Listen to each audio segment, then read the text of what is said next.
नमस्कार, मी रुपाली. तुमच्या सर्वांचं स्वागत करते गोष्ट पुस्तकांची या आपल्या यूट्यूब चॅनलवर.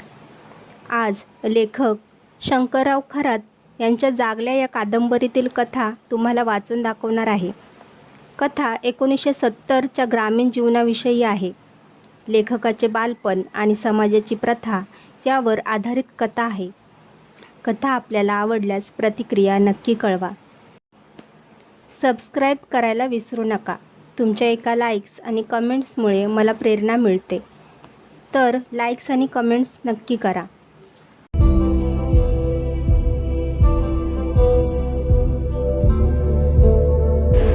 कथेचं नाव आहे दिवाळीचा सण. मी मराठी 4थ्या इयत्तेत होतो. दुपारची 2:30 वाजता शाळा सुरू. शाळेला मी 1 तास अगोदरच निघालो. गाव चावडीपूरच्या रस्त्याने चाललो. चालता चालता वाटेवरच्या दुकानाकडे नजर टाकत होतो. पुढे नानावानी याच्या दुकानासमोर आलो. दुकानाच्या पुढच्या फळीवर दिवाळीतल्या फटाक्यांचा माल विक्रीला मांडला होता. तो माल बघून मला दिवाळी पुढे येत असल्याची वर्दी लागली. मी तिथंच थांबून बारीक नजरेनं फळीवर मांडलेला माल पाहत होतो. त्यात बारीक मोठ्या फटाक्यांची बंडलं, कागदी व तारेचं फुलबाजे, कणकावळे, चचुंदऱ्या, भुईनळे व गगनात उडणारे हिंगण दिसत होते. तेवढ्यात माझ्या मागमाग रामू, पंढरी, सदा, दगडू, नामू, इठ्ठल अशी म्हारोड्यातली शाळकर मुलं आली. पाठोपाठ मांगाचा जगा पण आला. आम्ही सगळेच कौतुकानं तो दिवाळीचा माल बघत होतो. बोट पुढं करून एकमेकांना दाखवत होतो. तेवढ्यात नरहरी भटनाना वाण्याच्या दुकानासमोर आला.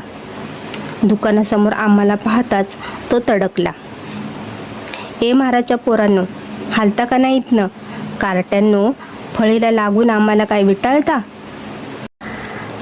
पण आम्ही काय त्याच्या बाला भितो? ते काय त्याच्या बापाचं दुकान नव्हतं. पण तो बामणच असा फटकळ तोंडाचा. त्याच्या तोंडातून कशीही चांगली वंगाळ भाषा पडे. त्याच्या जिभेला हाडच नसे. त्यात तो भटजी, गावात शिवाशिवी पाळणारा. महार मांगाचा चुकून जरी स्पर्श झाला तरी तो विटाळ फेडण्यासाठी घरी जाऊन आंघोळ करे, असा हा गावचा भटजी. तो गावात दुसऱ्या भटागत लग्नाच्या तिथी सांगायचा. जन्माच्या वेळी नाव नावरस सांगायचा. त्याला गावात भटाच्या खोरीला जमीन होती हे आम्हाला ठावं. ते चांगलं खंडीभर पिकाचं रान. पण पंचांग सांगायचा त्याचा वडिलोपार्जित धंदा. तसं तो 50शी उलटलेला गडी. सोवळ ओवळ कडक पाळणारा. आठवड्याच्या बाजाराच्या दिवशी तो बाजार करून घरी गेल्यावर शिवाशिवीचा विटाळ घालवण्यासाठी आंघोळ करीत असे हे सगळ्या गावाला माहीत. असा हा नरहरी भट तांबूस वानाचा सैल कासोट्याचं धोतर नेसायचा. अंगात कधीतरी 12 बंदी घालायचा. नाहीतर तो खांद्यावर उपरणं टाकून उघडाच हिंडायचा. असा हा पोटसुट्या कपाळाला कायम गोपीचंदनाचा आडवा पट्टा लावत असे. असा हा भटजी आमच्यावर भलताच तडकला. त्याच्या तडकण्यानं माझं तोंड जरा हिरमुसलं. थोड्या वेळातच आम्ही सगळे तिथून हललो. चालता चालता मी मनात त्या भटाला शिव्या पण हासडल्या. वाण्याच्या दुकानी फटाक्या पाहिल्यावरच दिवाळीची चाहूल मला लागत होती. गावातल्या वाण्या बामणांच्या मुलांना त्यांच्या घरातल्या लाडू करंजा पाहूनच दिवाळी आल्याचं कळत होतं. तशी ती मुलं शाळेत बोलत असत. दिवाळीचा पहिला दिवा येतो, पण माझ्या दारी अंधारच. दारात दिवाळीच्या पहिल्या दिवसाची खूण म्हणजे एक शेणाची गवळण उभी केलेली. तिच्या पुढं जरा अंतरावर शेणाचाच तराळ उभा. यावरून मला दिवाळीचा पहिला दिवस कळायचा. त्याच दिवशी गावात फेरी मारली तर वाण्या बामण्याच्या दारात हिरव्यागार शेणानं मारलेला सडा. त्यावर शिरगोळ्याची सफेद रांगोळी. दारात पुढच्या तोंडाला वेळूच्या काठेला बांधलेला आकाशदिवा लोंबकळत असलेला दिसायचा. हा आकाशदिवा दिवाळीची मोठी निशाणीच होती. आकाशदिवाच्या पायाला लावलेल्या झुरमुळ्या वाऱ्यानं हलताना अख्खा आकाशदिवाही डोलायचा.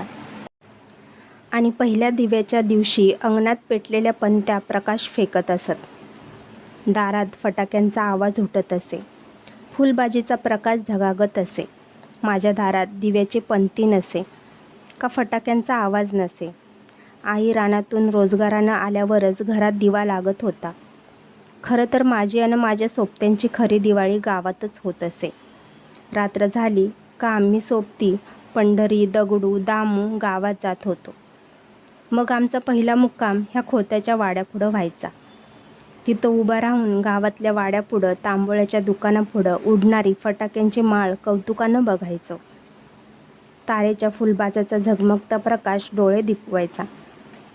मग आम्ही फुसक्या फटाकड्या व अर्ध्या जळक्या वातीच्या फटाकड्या जमा करून खिसे भरत होतो. त्यातच बारागत मोठा आवाज करणारा कणकावळा सापडला तर मी आनंदानं उड्या मारायचो. त्यातच कुठं वाड्यापुढं, दुकानापुढं फटाक्यांचा लांब सर पेटवला तर मी पुढं पाहून चालायचं. तो तुडून जात होतो व पायाच्या बोटात धरून नकळत उचलून घेत होतो. त्यातली पेटलेल्या वातीची फटाकडी मुठीतही फाटकन आवाज करीत. माझा हातही भाजे, हाताला फोड येत. मला हात भाजल्याचं दुःख नव्हतं, पण फटाक्यांचा अर्धा सर सापडला याचा विशेष आनंद होता. या धुंडाळून आपटलेल्या फटाकड्यावर माझी दिवाळी पार पाडायची. दिवाळीचा तिसरा दिवस म्हारोड्यात खरा महत्त्वाचा. त्याच दिवशी पहाटे उठून कानात तेल घालून ऊन पाण्यानं आंघोळ करायची.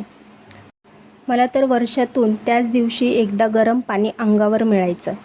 म्हणूनच तो दिवस माझ्या पक्का ध्यानात राही. ह्या तिसऱ्या दिवशी म्हारोड्यातली घरणाघर जागच राही. त्यात घरातल्या माता माऊली दिवाळीचं कानवलं करण्यात निम्मी रात्र घालवत. मग कानवलं तळत बसत. तोवर पहाट होई. आयाबायांची मग घाई उठे. बाहेर अंगणात 3 धोंड्यांच्या चुलीवर घरातल्या पोरांना, गड्यांना आंघोळीसाठी गरम पाणी घमेल्यात ठेवत. मग काय, भावकीच्या तक्क्यापुढं एक एक आवाज उठत होता. एक एक महारगडी आपल्या मुलाला घेऊन उठून आंघोळीला येऊन जात होता. चावडीत झोपायला आलेली माझ्या शिनेची मुलं आपापल्या घरी दिवाळीची गरम पाण्याची आंघोळ करायला पळत होती. मग मीही घरी आलो. बाहेरच्या 3 धोंड्यांच्या चुलीवरचं गरम पाण्याचं भगुलं शिळेजवळ आणलं. मी कपडे काढले. शिळेवर बसलो. आई तेलाची वाटी घेऊन आली. तिनं जरासं गरम केलेलं गोडं तेल कानात घातलं. तोच मी बोललो, आह, इतकं कशाला तेल कानात ओततेस? त्यानं सगळ्या कानावर ओघळ जातो. या गोष्टीला माझ्या आईचं उत्तर कसं बघा. त्याला काय होतंय? त्याशिवाय दिवाळीची आंघोळ केलेली कशी समजायची? वर्षातून एकदाच कानात तेल घालायचं. आईच्या बोलण्याचा हेतूच असा की वर्षातून एकदाच तर गरम पाण्याची आंघोळ करायची, नाहीतर वर्षभर ओढ्याला, झऱ्यावर किंवा ओढ्याच्या धारेत माझी आंघोळ चालायचीच. आईनं मला गरम गरम पाण्याची आंघोळ घातली. त्या पाण्यानं अंग भाजत होतं. मला गरम पाण्याचा चटकाच बसत होता. अगं, पाणी लय गरम आहे, त्यात गार पाणी टाक की. अरे बाबा, आजचा दिवसच दिवाळीचा. आज तरी गरम पाणी अंगावर घेतल्याचा तेवढाच आठव राहू दे, नाहीतर सालभर हायच की गार पाण्याची आंघोळ. हाय का नाही? कसं आईचं उत्तर. गरम पाण्यानं अंगाचा चरका निघायचा. म्हणे दिवाळीच्या आंघोळीची ही आठवण. अशी कडक पाण्याची आंघोळ केल्यावर तांबडं फुटायचं. मग मी चुलीजवळ जाऊन बसे आणि आईनं तळलेलं गरम गरम गव्हाचं पिठाचं कानवलं खात बसत होतो. अशी दिवाळीच्या तिसऱ्या दिवशी माझी व कानवल्याची भेट झाली. आणि गावातून वेशीच्या बाहेर म्हारोड्यात माझ्या घरीही दिवाळी आल्याची मला खरी जाणीव झाली. एक मात्र खरी गोष्ट की दिवाळीच्या या 5 दिवसात काय काय धार्मिक रूढीबद्ध विधी होतात याची मला मुळीच कल्पना नव्हती. त्यात लक्ष्मीपूजन कधी, पाडवा कधी आणि भाऊबीज कधी याचा मला माझ्या गावी कधीच कसला तपास लागला नाही. आणि हे धार्मिक विधी का करतात याचं कधी कारणही कळालं नाही व नव्हतं. आमच्या घरी लक्ष्मीची व आमची फारकतच असल्यामुळे घरात लक्ष्मीपूजनाचा प्रश्नच कधी उद्भवला नाही. महारांच्या घरी कसले लक्ष्मीपूजन?